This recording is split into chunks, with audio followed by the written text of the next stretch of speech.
ಸ್ಯಾಂಡಲ್ವುಡ್ನ ಕಣ್ಮಣಿ ಮೇಘನ ರಾಜ್ ಅವರು ನಿಧಾನಕ್ಕೆ ಚಿತ್ರರಂಗಕ್ಕೆ ಮತ್ತೆ ಬರ್ತಿದ್ದಾರೆ, ಬ್ಯುಸಿ ಆಗ್ತಿದ್ದಾರೆ. ಸೊ ಈಗ ಆಲ್ರೆಡಿ ಅವರು ತತ್ಸಮ ತದ್ಭವ ಮೂಲಕ ವಾಪಸ್ ಆಗಿರುವಂಥದ್ದು. ಈಗ ಸಂಗೀತ ಬಾರ್ ಆ್ಯಂಡ್ ರೆಸ್ಟೋರೆಂಟ್ ಮೂಲಕ ಮತ್ತೆ ಪ್ರೇಕ್ಷಕರಿಗೆ ಇನ್ನಷ್ಟು ಹತ್ತಿರವಾಗೋದಕ್ಕೆ ಬರ್ತಿರುವಂಥದ್ದು. ನನಗೆ ಈ ಟೈಟಲ್ ಕೇಳಿದ ತಕ್ಷಣ ಒಂಥರ ಇಂಟ್ರೆಸ್ಟಿಂಗ್ ಅಂತ ಅನ್ನಿಸ್ತು. ಸೊ ಮೇಘನಾ ಮ್ಯಾಮ್ ಅವ್ರದ್ದೇನೋ ವಿಭಿನ್ನವಾದ ಪಾತ್ರ ಅಂತ ಕೂಡ ಹೇಳ್ತಿದ್ದಾರೆ. ಸೊ ಯಾವ ಥರದ್ದು ವಿಭಿನ್ನ ಏನು ಅಂತ ಎಲ್ಲ ಅವ್ರನ್ನ ಮಾತನಾಡ್ಸೋಣ. ಮೇಡಮ್, ನೀವು ಆಲ್ರೆಡಿ ಸ್ಟೇಜ್ ಮೇಲೆ ರಿವೀಲ್ ಮಾಡಿದ್ರಿ. ಟೈಟಲ್ ಅಂತೂ ಸೂಪರ್ ಆಗಿದೆ, ಕ್ಯಾಚಿ ಆಗಿದೆ ಸ್ಪೆಷಲಿ. ಸೊ ಕೇರಳದ ಒಬ್ಬ ರಾಣಿ ಪಾತ್ರ ಮಾಡ್ತಾ ಇದ್ದೀನಿ ಅಂತ. ಸೊ ನಿಮ್ಮನ್ನು ಆಲ್ರೆಡಿ ನಾವು ಕುರುಕ್ಷೇತ್ರದಲ್ಲೇ ರಾಣಿಯಾಗಿ ನೋಡಿಬಿಟ್ಟಿದ್ದೀವಿ. ಸೊ ಈ ರಾಣಿ ಪಾತ್ರ ಯಾವ ಥರ ವಿಭಿನ್ನವಾಗಿ ವಿಶೇಷವಾಗಿರುತ್ತೆ. ನನಗೆ ಯಾಕೋ ಅವರು ಡೈರೆಕ್ಟರ್ ಮಾತಾಡೋ ರೀತಿಲಿ ಅನ್ನಿಸ್ತು ಇದು ಯಾವುದೋ ವಾರಿಯರ್ ರಾಣಿ ಪಾತ್ರ ಇರ್ಬೋದು ಅಂತ. ಸೊ ನಿಜನಾ? ಇರಬಹುದು, ಡೆಫಿನೆಟ್ಲಿ ಇರಬಹುದು. ಏನಂದರೆ ನನ್ನ ನಿಜ ಹೇಳಬೇಕಂದ್ರೆ ನನಗೆ ತುಂಬ ಇಷ್ಟ ಆಗಿದ್ದು, ನನಗೆ ಆ್ಯಸ್ ಅ ಪರ್ಸನ್, ನಿಮಗೆ ಗೊತ್ತು, ಕನ್ನಡತಿಯಾಗಿದ್ದರೂ ನಾನು ಹಲವಾರು ಸಿನಿಮಾ ಮಲಯಾಳಮಲ್ಲಿ ಮಾಡಿರೋದು. ಸೊ ನನಗೆ ಅವ್ರ ಫೋನಲ್ಲಿ ಯಾವಾಗ ನನಗೆ ನೀವು ಒಂದು ಮಲಯಾಳಿ ರಾಣಿಯಾಗಿ ಮಾಡ್ತಿದ್ದೀರಾ ಒಂದು ಕನ್ನಡ ಸಿನಿಮಾಲಿ ಅಂತ ಹೇಳಿದಾಗ ಎಲ್ಲೋ ಒಂದು ಕಡೆ ನನ್ನ ಲೈಫೇ ಒಂದು ಫುಲ್ ಸರ್ಕಲ್ ಬಂದಂಗೆ ಅನ್ನಿಸ್ತು. ಸೊ ಆ ಒಂದು ಏನಂತೀರ ಕೊಲಾಬ್ರೇಷನ್ ಇತ್ತಲ್ಲ, ಒಂದು ಕನ್ನಡ ಸಿನಿಮಾಲಿ ನಾನೊಂದು ಮಲಯಾಳಿ ರಾಣಿಯಾಗಿ ಮಾಡ್ತಿರೋ ಅಂಥದ್ದು, ಆ ಒಂದು ಪಾಯಿಂಟ್ಗೆ ನಾನು ಹೂ ಅಂದ್ಬಿಟ್ಟೆ.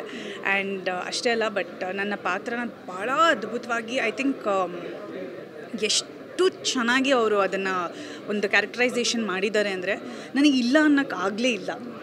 ಲೈಕ್ ಬೈ ಡಿಫಾಲ್ಟ್ ನನಗೆ ಯಾವುದೂ ನನಗೆ ಗಮನಕ್ಕೆ ಬರಲಿಲ್ಲ, ಇಲ್ಲ ನಾನು ಮಾಡಬೇಕು, ಈ ಪಾತ್ರ ಮಾಡಲೇಬೇಕು, ಈ ಸಿನಿಮಾ ಮಾಡಲೇಬೇಕು, ಅಷ್ಟು ಚೆನ್ನಾಗಿ ಅವರು ಆ ನರೇಷನ್ ತೊಗೊಂಡು ಹೋದರು.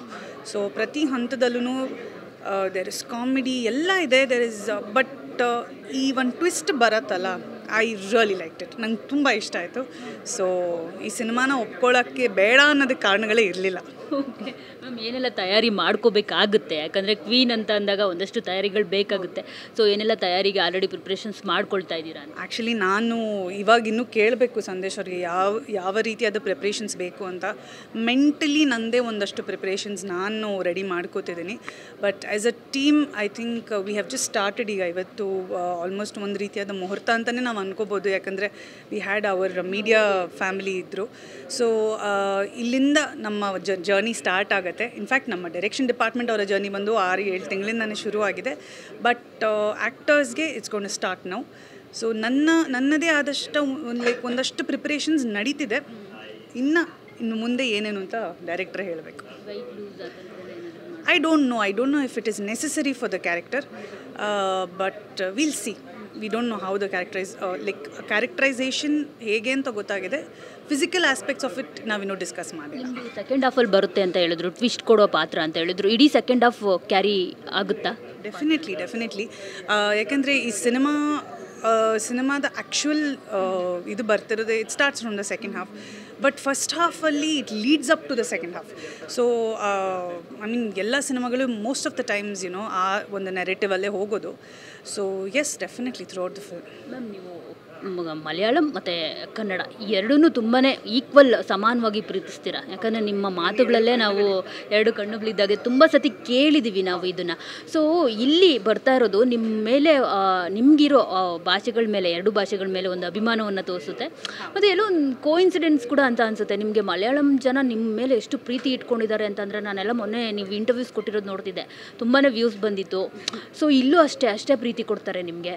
ಸೊ ಈ ಒಂದು ಅವಿನಾಭಾವ ಸಂಬಂಧದ ಬಗ್ಗೆ ಎರಡು ಭಾಷೆಗಳಲ್ಲಿ ನನಗೆ ಎರಡು ಭಾಷೆಗಳು ನನ್ನ ತಂದೆ ತಾಯಿ ಇದ್ದಾಗೆ. ಯಾಕೆಂದರೆ ಈಗ ನನ್ನ ತಂದೆ ತಾಯಿಯಲ್ಲಿ ನಿಮ್ಮಿಬ್ಬರು ಯಾರು ಮುಖ್ಯ ಅಂತ ಕೇಳಿದ್ರೆ ನಾನು ಹೇಗೆ ಉತ್ತರ ಕೊಡೋಕ್ಕಾಗತ್ತೆ? ಅಫ್ಕೋರ್ಸ್ ನನಗೆ ಮಾತೃಭಾಷೆ ನನಗೆ ಕನ್ನಡ ಆಗಿದೆ. ಆ್ಯಂಡ್ ನಾನು ಹುಟ್ಟಿ ಬೆಳೆದಿದ್ದಿಲ್ಲೇ. ಅಫ್ಕೋರ್ಸ್ ನಾನು ಕನ್ನಡತಿ, ಅದರಲ್ಲಿ ಎರಡನೇ ಮಾತೇ ಇಲ್ಲ. ಆದರೆ ನನಗೆ ಒಂದು ಕೆರಿಯರ್ ಅಂತ ಬಂದಾಗ, ನನಗೆ ನನ್ನ ಕೆರಿಯರಿಂದ ಬಂದಂಥ ಫೇಮ್ ತೊಗೊಂಡಾಗ, ಅಥವಾ ನನ್ನ ಕೆರಿಯರ್ ಗ್ರಾಫಲ್ಲಿ ಹೆಚ್ಚು ಸಿನಿಮಾಗಳು ನೀನು ಯಾವುದು ಮಾಡಿದ್ಯಾ, ಯಾವ ಭಾಷೆಯಲ್ಲಿ ಮಾಡಿದ್ಯಾ ಅಂತ ಕೇಳಿದ್ರೆ ಖಂಡಿತವಾಗ್ಲೂ ಮಲಯಾಳಂ. ಸೊ ನನ್ನ ವೃತ್ತಿ ಬದುಕಿಗೆ ಒಂದು ಫೌಂಡೇಶನ್ ಆಗಿದ್ದಿದ್ದು ನನಗೆ ಮಲಯಾಳಂ ಸಿನಿಮಾಗಳು. ಆ್ಯಂಡ್ ನಾನು ಒಂದು ಕನ್ನಡತಿ ಆಗಿದ್ರೂ ಈ ಕರ್ನಾಟಕದಿಂದ ನಾನು ಅಲ್ಲಿ ಹೋದಾಗ ಅವ್ರು ನನಗೆ ಭಾಳ ಪ್ರೀತಿಯಿಂದ ಸ್ವಾಗತಿಸಿದ್ರು. ಅಂದರೆ ನಮ್ಮವರೇ ನೀವು, ಅಲ್ಲಿ ಯಾವ ರೀತಿಯ ಒಂದು ಭೇದ ಬರಲಿಲ್ಲ. ಒಳ್ಳೊಳ್ಳೆ ಸಿನಿಮಾಗಳು ಮಾಡಿದೆ, ಒಳ್ಳೊಳ್ಳೆ ನಿರ್ದೇಶಕರು, ಒಳ್ಳೊಳ್ಳೆ ನಟರ ಜೊತೆ ಕೆಲಸ ಮಾಡಿದ್ದೀನಿ. ಸೊ ನನಗೆ ಅದೇ ಹೇಳೋದ್ನಲ್ಲ, ತಂದೆ ತಾಯಿ ಮಧ್ಯೆ ಚೂಸ್ ಮಾಡೋದೇ ನಮ್ಮ ಕೈಗೆ ಆಗಲ್ಲ ಅದನ್ನು ಮಾಡೋದಕ್ಕೆ. ಸೊ ಆ ರೀತಿಯಾದ ಒಂದು ಸಂಬಂಧ ನನಗೆ. ಕನ್ನಡ ಎಷ್ಟು ಮುಖ್ಯನೋ ಅದೇ ಈಕ್ವಲ್ ಆಗಿ ನನಗೆ ಮಲಯಾಳಂ ಕೂಡ ಮುಖ್ಯನೇ.